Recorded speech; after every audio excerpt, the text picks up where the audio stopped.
the opportunity and honor to introduce to you Mr. Saurabh Pandey, VP Operations at Interstars Limited. Sir is a senior level management professional with over 23 years of experience and specializes in trade marketing and distribution, market penetration intelligence, strategy and business planning, P&L responsibility, new initiatives, setups. Sir is also well known for developing business relationships, generating profits, and creating winning business strategies. During his vast experience, Sir has handled various positions in companies like ITC Limited, Coca-Cola India, Reliance Retail, and Interstars. Sir is proficient at identifying organizational needs and has built business relationships and led others.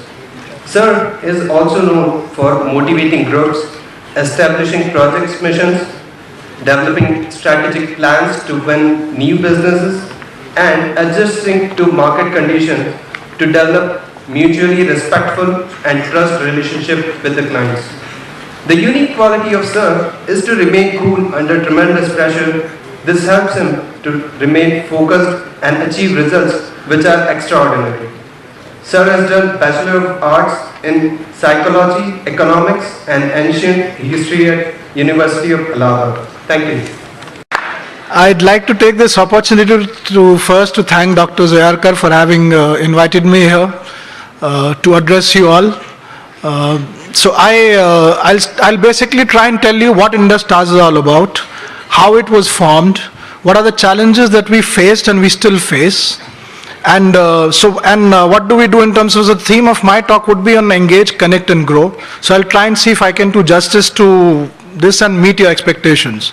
So any questions that you have, you could either shoot them when you want or you could wait for me to finish it and then ask me questions. So Interstars was formed in 2008. If you remember when the mobile telephony in this country started, there was, the tariff rates used to be close to, if I remember right, somewhere around 16 rupees a minute for a call that you would make. Okay, and what is it now? 1 paise per. So you can imagine the pressure that the operators are going through, okay? And therefore the revenue pressures are extremely high and everybody wants to kind of optimize cost. So how did this idea of having a passive tower company called Interstars emerge? Okay, there was fierce competition, price cutting, because everybody wanted to acquire customers, they wanted to increase their subscriber base. So and therefore what happened was that you also saw a lot of proliferation happening in the market. Okay, so while Bharti was probably the first player in the telecom history of the country, you then had what is Vodafone now, but in those days used to be called Hutchison Max. Then Idea came, and then you had all kinds of operators mushrooming. So even now you have quite a lot of them. So you have Loop Telecom, you have Aircel, you have blah blah blah. So many of them, right?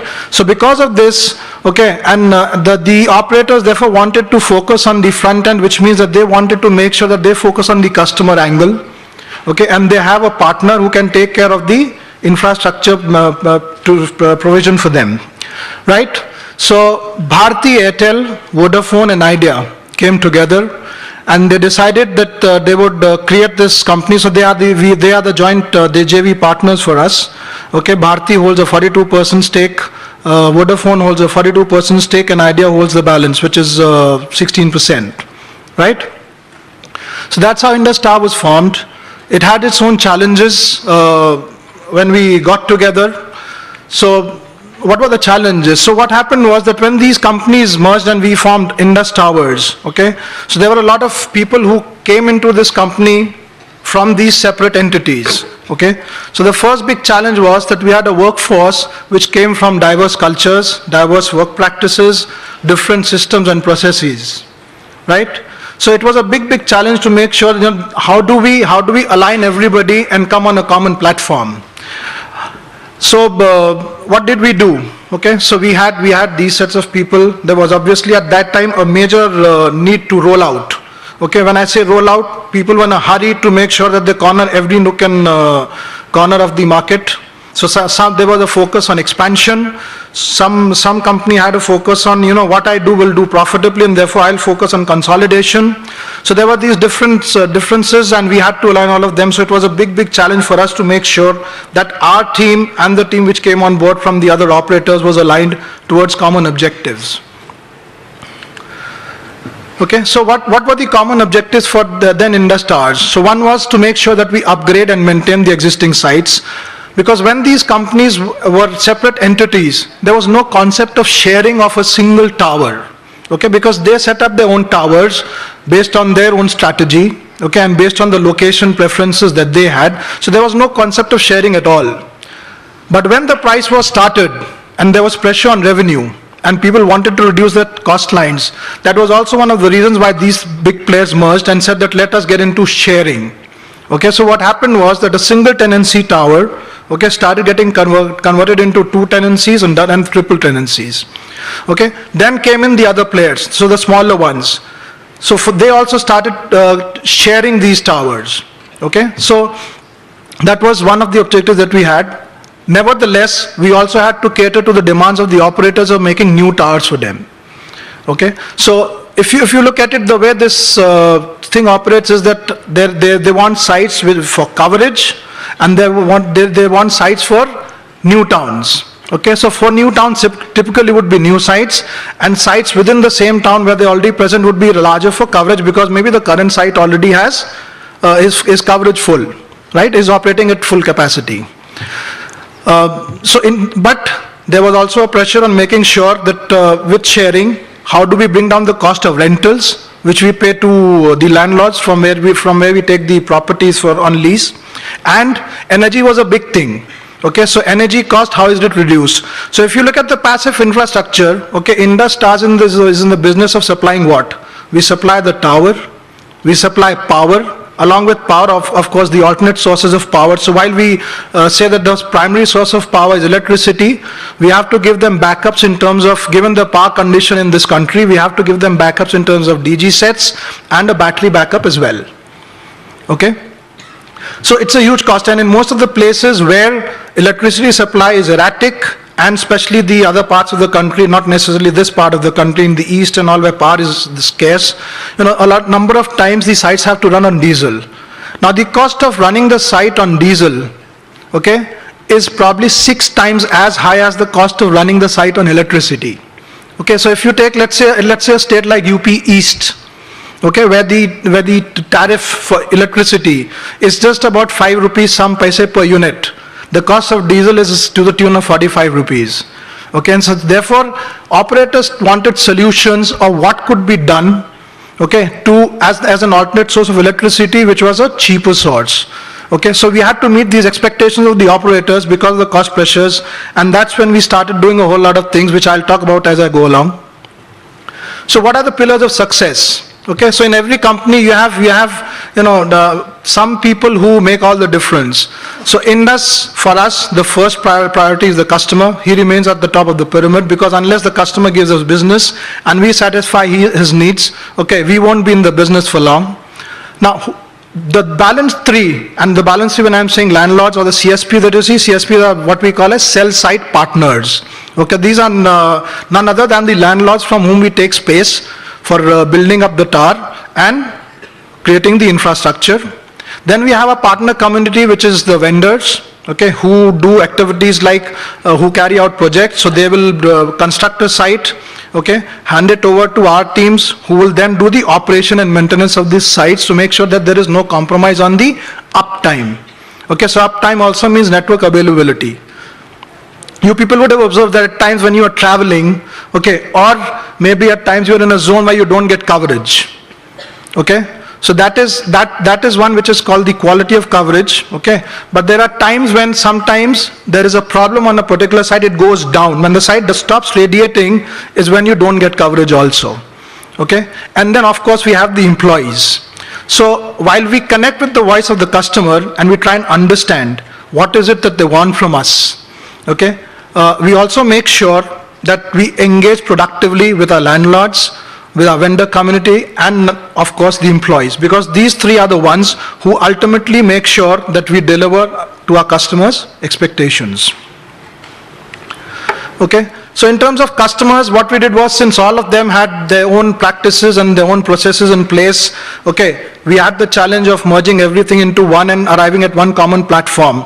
So the first thing that we did was that there was an MSA which was formed, which is called the Master Service Agreement. Okay, so this in a nutshell defines that what is it that Indus will deliver to the customer, what will be the TAT for delivering what the customer wants, okay, and what are the penalties that are involved in case Indus fails to meet the customer's expectations. Okay, so there was this document which was framed and which was then agreed to by all the three JV partners. Okay, then what happened was that each of them had their own peculiar requirements. Okay, so while they merged, there was still this sense of competitiveness, that how do I stay one up over the other. Okay, so that's when we started dialoguing with our customers. Okay, so in every business unit, they have an entity which is called a CTO, which is a Chief Technology Officer. Okay, we started interacting with them more and more, trying to understand what is it that they expect from us. We also in turn set it very clearly to them that this is what we are capable of delivering, so that they have the right set of expectations. Okay, and then we gradually started moving from a firefighting mode to a more structured approach. Okay, with this. So this is what is normal business. And then we said, what is it that we can do which is above the daily routine? So how can we create the wow impact with the customer? Okay, so just to give you some examples, if you look at a state like UP East, okay, and if I were to give you some figures, let's compare UP East, let's say a Bombay city. So if you look at the cost, okay, split across diesel and electricity, okay, so UP East consumes 26 crores of diesel a month. Okay, and the cost of electricity is about 8 crores. Whereas if you look at a Bombay city, the component of diesel is just about 60 lakhs. Okay, so we said, what is it that we can do in a place like UP East, where there is an environment problem, we have no control over diesel. Okay, and that's when we started getting into solar. So we started setting solar panels on a site. Okay, and we said, let's minimize the use of EB. Two purposes. One, reduce the cost for the customer. Second, fulfill our commitment to the environment and see how is it that we can contribute to a green environment and reduce pollution in the environment. Okay, so this was something which, the customers, when they saw and they visited, they were kind of, to be honest, they were flabbergasted. They said, we can't even assume that a thing like this can work in a territory like UP East. Okay, look at Bombay city. A very different territory, okay, but very different challenges. So I'm sure all of you read the newspapers, all of you see the news on TV, and you must be having in this mind that, what is this thing called radiation? And is it actually harmful for health or not? So just to give you a real live example, and the latest one of what happened yesterday in Bombay city. Okay, so we have a site in a slum in Kandivali, and operators want sites in slum because they are the highest revenue source for them. Okay, the download of data and traffic in slums is the maximum. Now one young person, aged about 35 years, yesterday afternoon at about 2:30 or something, he died. And yesterday morning on Z News, there was a program which was being flashed, okay, which said that radiation causes cancer. Okay, so what happened in this place? It was a slum. This man died. After the crowd came back from the crematorium, okay, they get out the site where we had the cellular tower, and they said, remove the tower right now. Otherwise, we are going to demolish it. Okay, now imagine the site was switched off, which means the customers in that area who use mobile phones would have no coverage, and they would not be able to make calls at all. Right? So we said, fine, tempers are flying high. We said, let's leave. Okay, we'll see how to address this at a later stage once the tempers calm down. But they did not permit us to switch on the site. Okay, we call in the cops. Okay, they came, they saw a crowd of about 120 people. They said, sorry, we don't even want to enter this place. So they refused to enter the slum. So imagine the challenges that we face, so different territories, different challenges. Okay, and believe me, yesterday, the whole night, okay, the people were on calls trying to see how they can get the site switched on, because the people in those areas were not able to use their mobile phones. And a lot of business in the slums also happens only on mobile phones. right? So just to bring in a point of, while we create the wow effect, what is it that we can lead to? Okay, and so therefore what did we do today morning?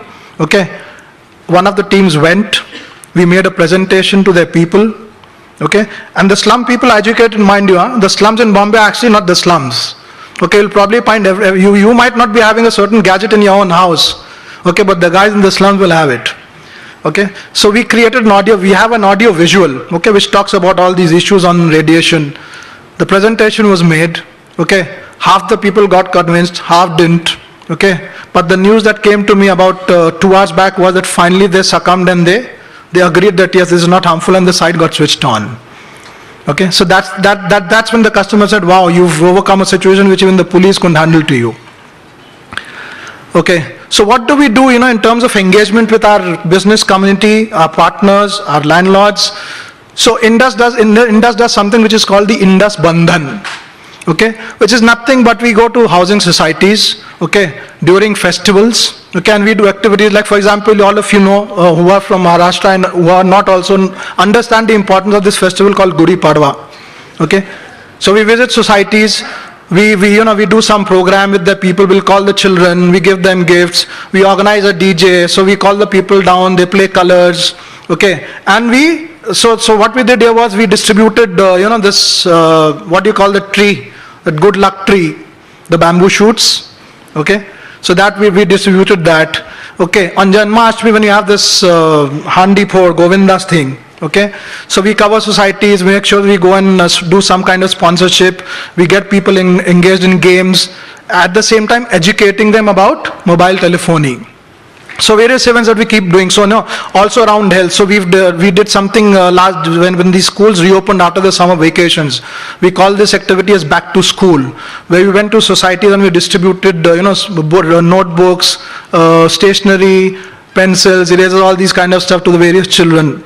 And what is happening right now in the program that is going on is a free eye checkup camp.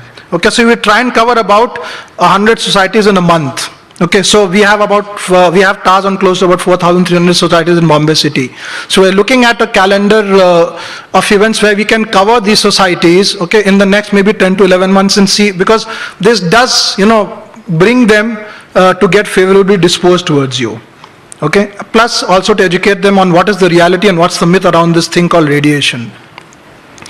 Okay, in terms of engaging with the vendor base, what do we do? Okay, so when the three companies came, what did they do? They had different vendors. Everybody was used to a different style of working. Okay, we had to take them on board at that particular point in time because nobody would want to lose business. But then gradually what we did was that we went into consolidation. We rationalized the number of vendors.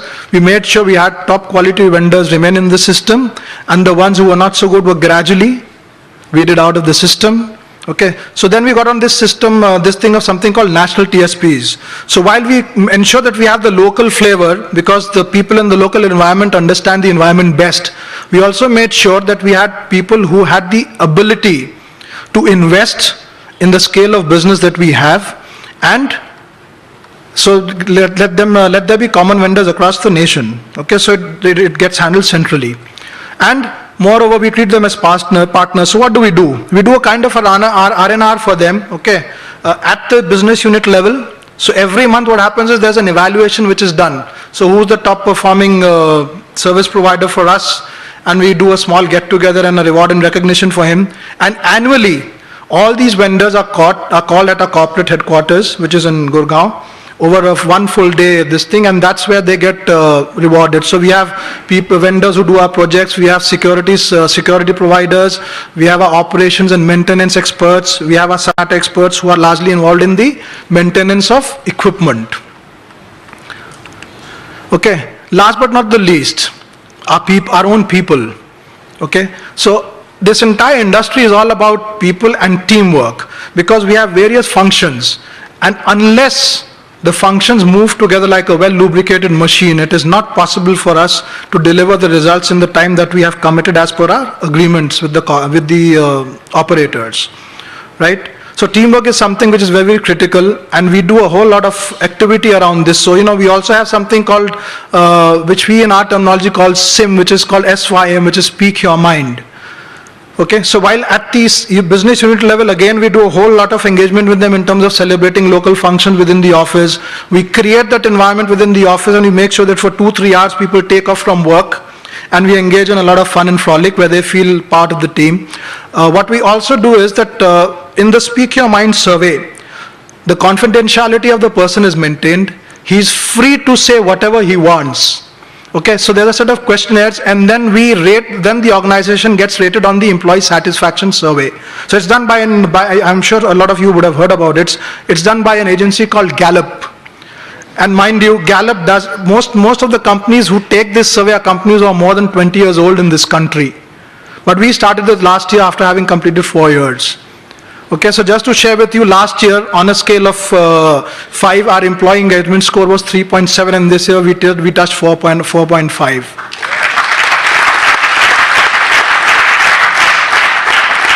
Okay, and then technology. So again, at the time of the merger, they had their own databases.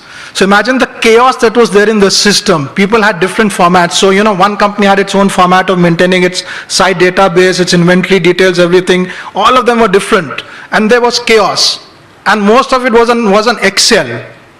Okay? So we had to put in 2 years with dedicated teams, involve our IT teams at every unit level and the circle level, and then we came up with this tool called iSmart Cube, which is a central repository which has all the data for all the operators. So the kind of details that are available in this tool is that if you take one particular site, you will have the entire inventory details, you will have the details of when was material shipped to this site, on what date, if at all it was upgraded for a particular reason, when was it upgraded and what. So that's the kind of help that we have.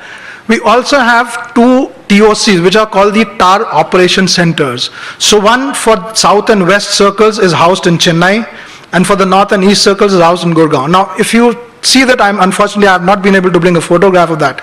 It's a huge screen, okay, probably as big as this wall.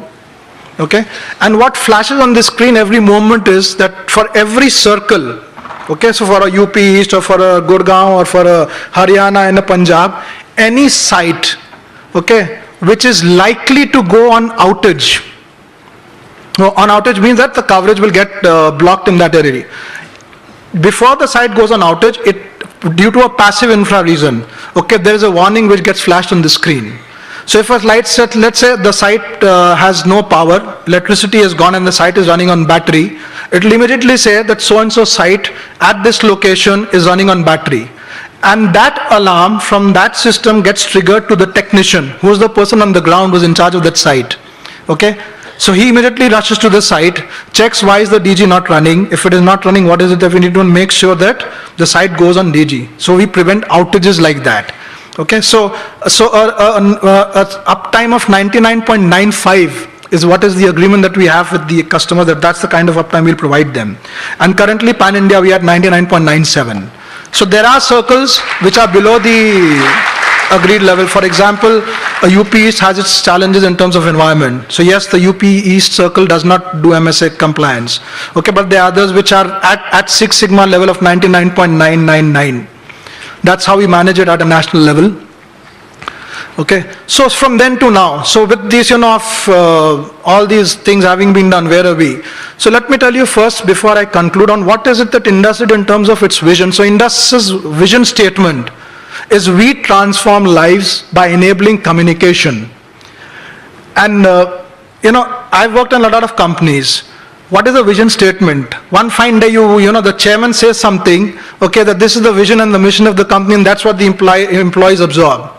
Okay, but we did it bottoms up. So what happened was that we met at a central level, okay, and we said that what should be the vision that Indus should have, okay, and we carved out something, but we said stay with it. We have to take inputs from our employees. So 2,000 employees across the country. Okay, there was workshops which were conducted by a central team across all units. 2,000 employees across the country at various stages visualized on what should be the vision for this company. So they put in words, okay? And based on those words, when we finally crafted the final vision statement, people from entire country were called to the central place, and that's how we came out with this sentence of saying that we transform lives by enabling communication. Okay. With this, we then told the people that fine, there's a vision, what are the values that we would live with? Okay. So we came out with this word called EXCITE. And EXCITE is nothing but E for excellence, C for customer, I for integrity, T for teamwork, and E for environment. Okay, and that's the kind of values that we're trying to live and see what we can do for the society as well. So currently we operate in 16 circles. There are 23 telecom circles, we operate in 16. When we took over the 3 JV partners' assets, we had a total of 70,000 towers across the country. We are currently at 1,10,000 towers, and we have a tenancy of 2,16,000. Okay, we have the fastest speed to market. Okay, when 3G was being launched in this country, in a span of 6 months, we rolled out 30,000 3G tenancies, okay, which is a record in the world. Nowhere in the world has 3G been rolled out at this speed. Okay, we are the first company to move to greener technologies. Okay, so like I told you, we have moved to solar. We are trying to install FCUs, which are called free cooling units, on our cell sites, so that your air conditioners, the consumption comes down and therefore you save on electricity. These are some of the initiatives. We are kind of getting into batteries which can give a larger backup so that you don't have to run the site on DG and consume diesel. Okay, and more importantly, it's not 2, it's a typo here. 3 out of 5 calls that happen in this country, okay, happen through Indus Towers. Okay, so that's it from my side. Thank you for being such a wonderful audience.